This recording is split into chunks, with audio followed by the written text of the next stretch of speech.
Campaign 2018 is sponsored by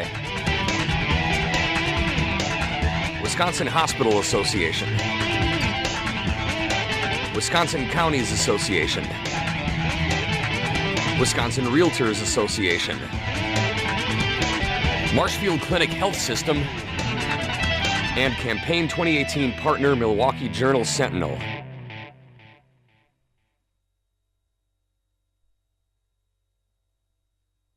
WisconsinEye is on the campus of Gateway Technical College in Sturtevant, interviewing Gary George of Milwaukee. He's a Democrat running in the 4th Congressional District, former state senator. Gary, welcome back to WisconsinEye. Thanks, Steve. Glad to be with you. Your campaign Facebook page has a picture of you by a sign, "I will impeach Trump."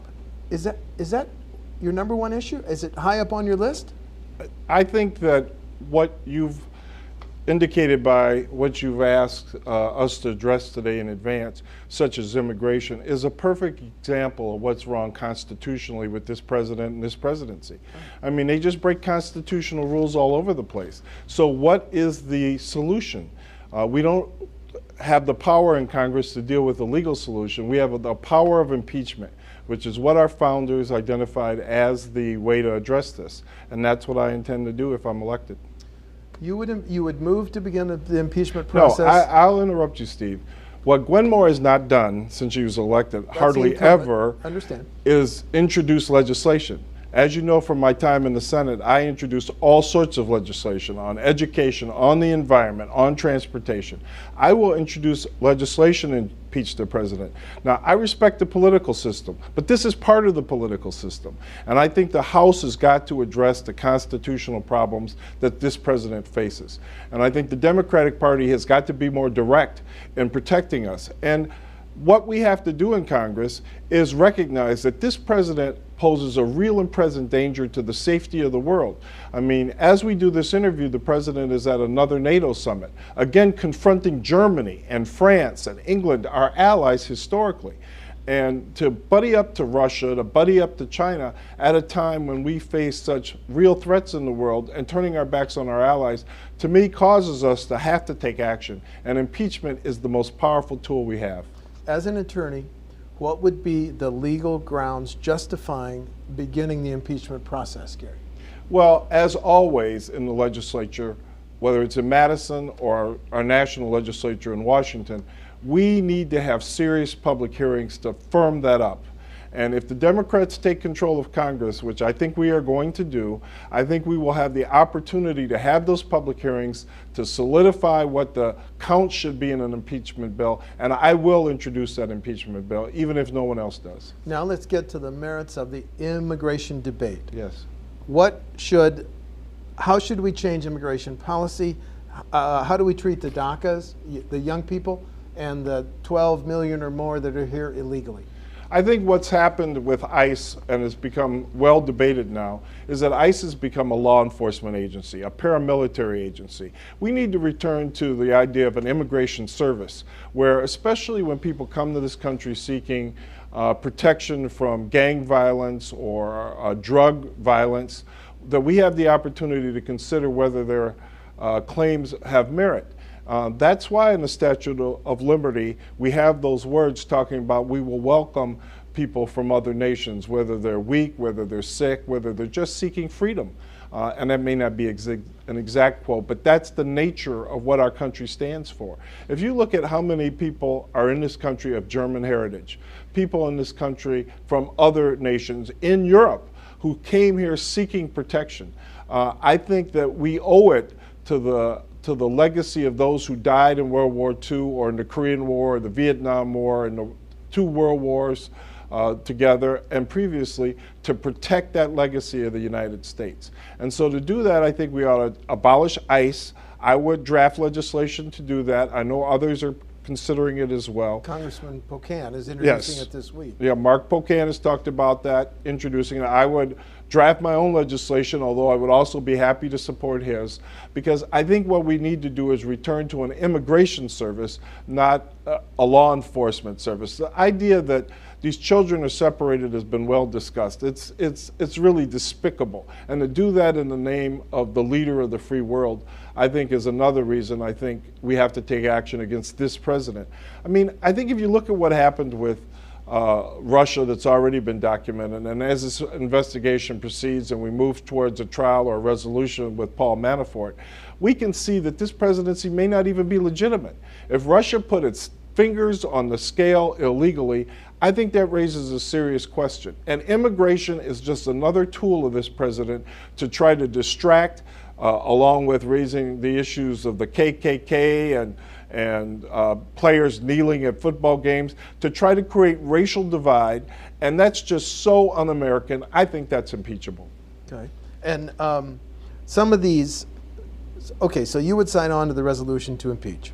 I would draft it. You would draft it, okay. Others may as well, but I would draft it. The other huge national and international issue right now is tariffs. Yes. Is the president's tariffs going to hurt the 4th Congressional District? There's no question it's going to hurt the 4th Congressional District in Wisconsin. It's going to hurt Wisconsin, period. And I was really disappointed at the silence from Governor Walker. He's tiptoeing around President Trump because of his own political concerns and his concerns about the Republican Party. Speaker Ryan also is a disappointment in not standing up for Wisconsin. If you look at the attack upon Harley-Davidson, a company I represented in the legislature for many, many years, it's unforgivable by this president. And his tariffs hurt Harley-Davidson, and then he publicly damages their reputation.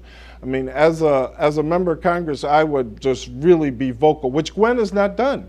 Gwen has, first of all, I don't even know where Gwen is. I mean, she just is missing on so many issues. You know, in the time she's been elected, according to our records, she's only introduced 13 pieces of legislation. She's co-sponsored others, but we need legislation to protect Harley-Davidson. If I was in the Congress, I would introduce that legislation. But you look at our agricultural needs in the state. You look at our other manufacturing activity in this state. By agricultural needs, I mean the agricultural community and what they need to be supported, because milk prices are not what they were. There are a lot of dairy farms that are struggling. And if you add the tariffs on, as the Trump administration has done, with silence from Speaker Ryan, the most powerful member of the House of Representatives, and Governor Walker, the leader of our state, both Republicans, you're leaving our people and our economy at great risk here.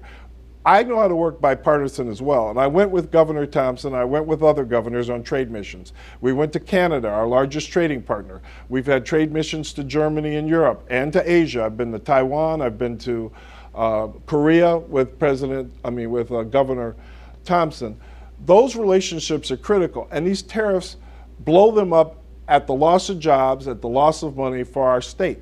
I saw on TV, I think this week, a report by, maybe it was, I want to say Sargento, but it was a cheese company from Plymouth, I think. And they talk about the damage that's being done to their company and their brands, the damage being done to the dairy farmers that support them. That has a trickle effect, because banks like Associated Bank, which are based in Green Bay, but is now a large regional bank in Wisconsin, including in the 4th Congressional District, they suffer if these companies have losses. The lack of revenue that comes in the state makes it more difficult, for example, for people to pay their taxes, property taxes, road taxes, and our roads are a mess. We need a member of Congress that's going to protect these companies and stand up to President Trump, the Republicans, or anybody else who's going to take us back when it comes to our economy, and I think that's what the tariffs are doing. The Trump administration and Republicans have failed to repeal the Affordable Care Act, but the administration has chipped away at it. Yes. Next steps as a nation on health care, Gary? Well, number one is we can't lose our capacity within the 4th Congressional District to supply health care. I was recently at the hospital I was born, St. Joseph's Hospital on Burleigh in Milwaukee. Ascension Healthcare talked about closing that hospital. That hospital is essential to the health of the people who live in the 4th Congressional District and live in Milwaukee County. We have to keep that hospital open. How do we do that? Apart from Obamacare and its successor programs, what we need to do, both the legislature in Madison and the Congress, we need to supply them the money that they need in programming to help these high-risk population hospitals, which St. Joseph's is. It's not just St. Joseph's, though. It's the Aurora, St. Luke's hospitals, both St. Luke's, the old Sinai Samaritan Hospital down on 12th Street, by Marquette University. It's even the Columbia St. Mary's Hospital on the east side. Frederick as well. Frederick has become the new hospital, of course, for the people in the county who don't have money to go to. But really, all the hospitals suffer from such high bad debt and charity care expenses that's why I'm sure just from a business decision, Ascension said, okay, St. Joseph's is on the bubble. We can't have that. Whatever we need to do as a Congress and a legislature to keep that health care available, that's step one. The paying for it is an additional issue, but also is critical. I would obviously hold the line and try to retreat back to where we were, but I think single payer has always been the right move. And I know in Wisconsin, we have people who want to put everybody as eligible for Badger Care. I think the federal government ought to support that effort because that approach would make sure every citizen in our state, something most of the developed countries in the world take for granted, that everybody deserves health care. Against the backdrop of mass shootings, school shootings, do we need to change gun laws? We're not going to change gun laws. These Republican judges are just not going to make it possible. Yes, we could try to do that in Congress. Yes, we could try to do that in the legislature. Yes, we could try to do that in municipalities. But the reality is people's gun rights are well established in the law. And the judges that President Trump and other judges that have been appointed, they're not going to change the law. What we have to do is be smarter. And there are things that the NRA does not want that we should do. For example, I think we ought to be able to identify with markings, whether they're chips or numbers, ammunition, so that we can establish the chain of custody to trace ammunition. It's not just guns that kill, ammunition is a part of it as well. We have to continue to enforce, I think, the straw buyer investigations, such as that gun shop in West Milwaukee, and there was a case about the gun being bought from there and by a straw buyer that ended up injuring police officers in the city of Milwaukee, and they sued. I think that's the problem you have in Chicago. The city of Chicago has very stringent gun laws, but all around it, the guns are for sale easily. They're either sold to people who bring them into the city or they're engaged in thefts. And I think it's the access to guns by people who engage in criminal activity that are the problem. But the solutions that we have are kind of a one-trick pony by both sides. You know, the idea of arming teachers in schools is just ridiculous and won't work and creates greater danger. But at the same time, just keep pounding your head against the wall to try to get law changes that will not work is not going to solve the problem either. You know, we had a 4-year-old girl that was shot through her house in Milwaukee. It brought tears to my eyes. I was so upset when I saw it, knowing that if not far from a neighborhood I used to live in, the idea that gunshots could come through the wall while you're in the house with your child, that's just completely unacceptable. And, you know, I get upset when I think about the fact that Gwen Moore, as an incumbent, just hasn't paid attention to these types of things. I mean, even lead paint, you know, she came out after this report made clear that the city had failed in its responsibility to protect our children and our citizens from lead in the pipes and lead paint in the houses, and it's establishing a federal commission after the fact does nothing to address the problem proactively. I will introduce legislation to do that. And back to the gun violence issue one more time. When I ran last time, I was very aggressive at the community brainstorming meeting about how we needed a real partnership between the FBI, Homeland Security, the Secret Service to come in and support our police at high gun activity times. How do we do that? They can support the police in homicide investigations and in other serious crimes, which would free up the Milwaukee police to patrol our streets. Steve, driving in Milwaukee every day is taking your life in your hands. The people who run lights and stop signs, the speed that they engage in, almost as if they're driving in video games. We need help.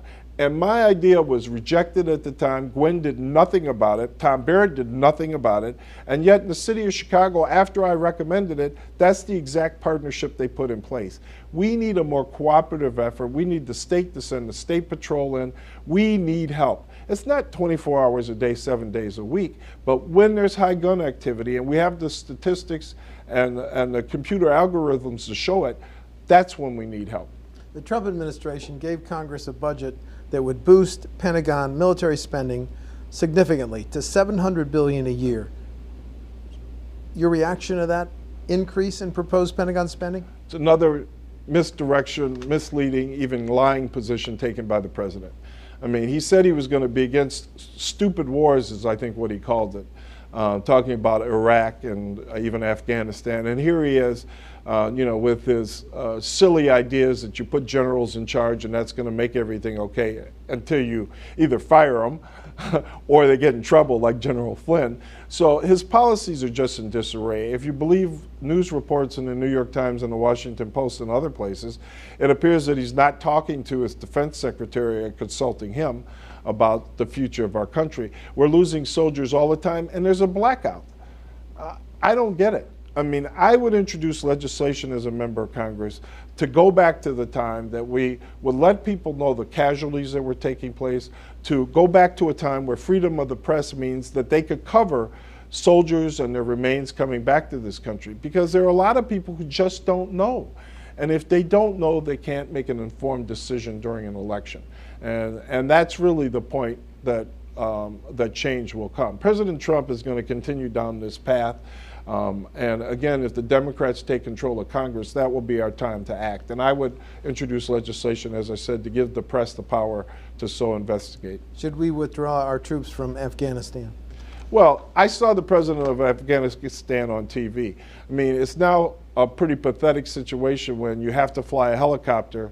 I think I saw this on 60 Minutes. From the military base when you land to the downtown compound that's surrounded by concrete and guards in the heart of Kabul. It's a more complicated answer than just should we withdraw.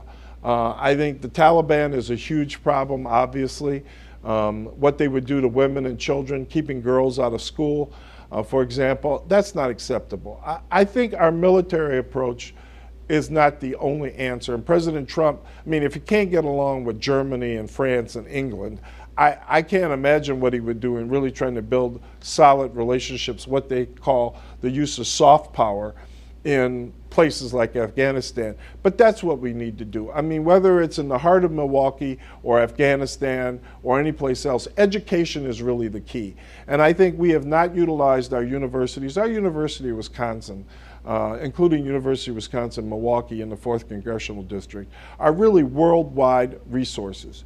We need to use information. We need to use our technology. The technology that's coming out of the Milwaukee School of Engineering, for example, the work they're doing, and the Water Council work, for example, and helping countries around the world, and some even within our country, deal with water shortages or polluted water. I mean, that's the kind of soft power that we can use to build the type of relationships that are sustainable, not just sending in the Marines, although our Marines are fantastic and all our military people have done everything they could and have made great sacrifices. But if you don't combine it with the use of soft power and the use of diplomacy and the use of our alliances, which President Trump is damaging as we speak, it just makes the effort all that much more harder and that much more expensive. Latest projection is that Social Security may go bankrupt by 2034. How would you fix it? Social Security is in a trust fund.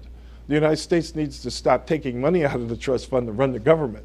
So if you just respect the trust fund mechanism, somebody pays their Social Security taxes, the government contributes, you put it in the trust fund, you leave it there, you don't borrow against it.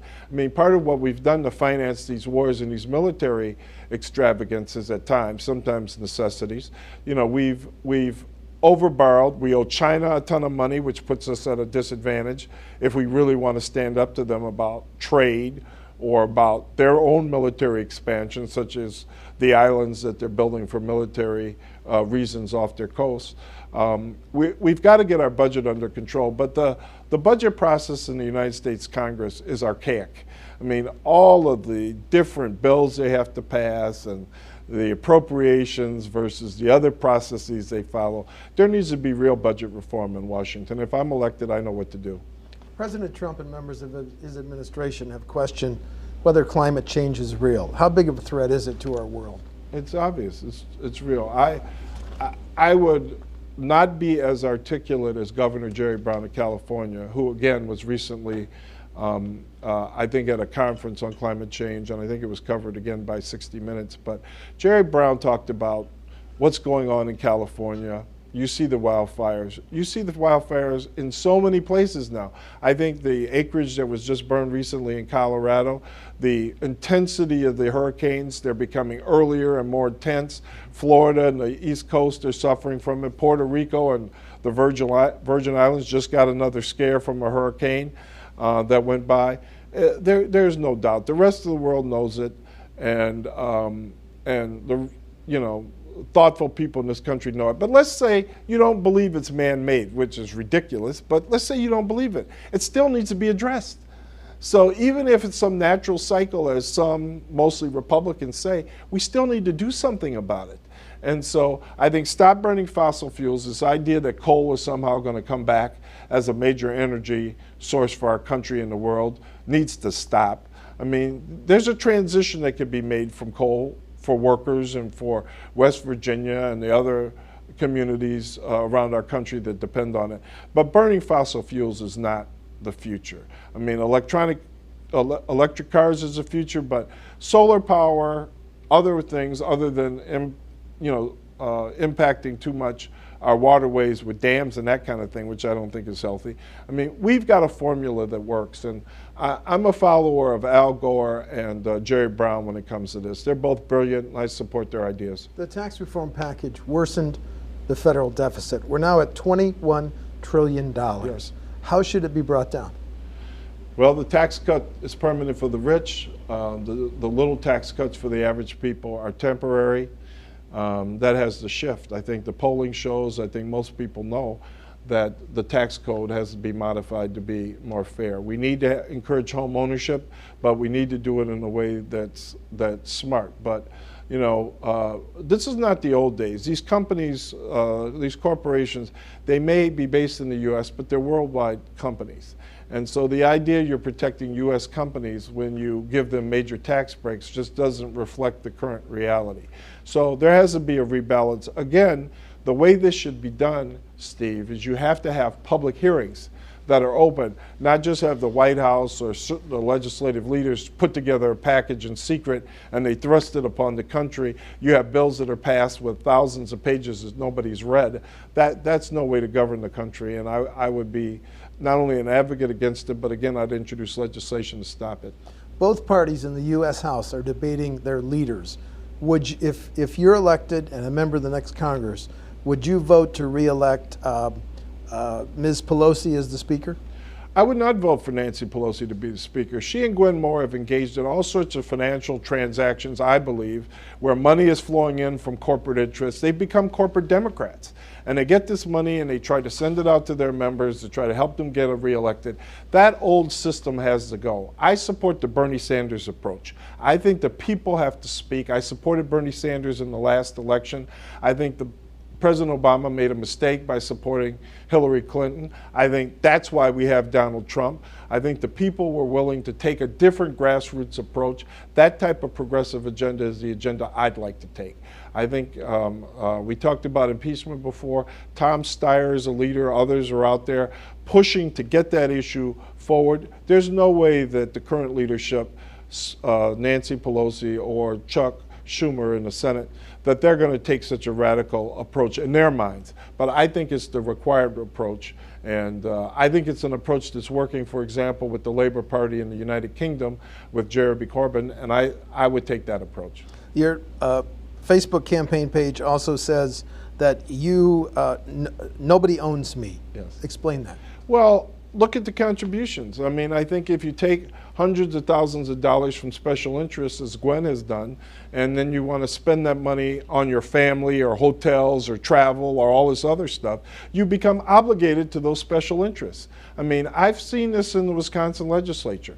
I am not going to do that. We're going to run a limited budget campaign. We're going to speak to the people. We're handing out flyers the old-fashioned way. And I'm hoping, using the power of social media, that we can reach the people with our message. I pledge, unlike Gwen, never to miss a roll call vote. Gwen's missed over 500 votes since she was elected. I pledge to not take corporate money like she has. I pledge not to give my sister or any other family members money for my campaign. I don't want to become that kind of corporate Democrat. If I'm elected, I won't be. Thank you. Gary George of Milwaukee Thank you. is a Democrat running in the 4th Congressional District. The primary is August 14th. Gary, thanks for again talking to WisconsinEye. I always appreciate the time with you, Steve. Thank you very much. Campaign 2018 is sponsored by Wisconsin Hospital Association, Wisconsin Counties Association, Wisconsin Realtors Association, Marshfield Clinic Health System, and Campaign 2018 partner Milwaukee Journal Sentinel.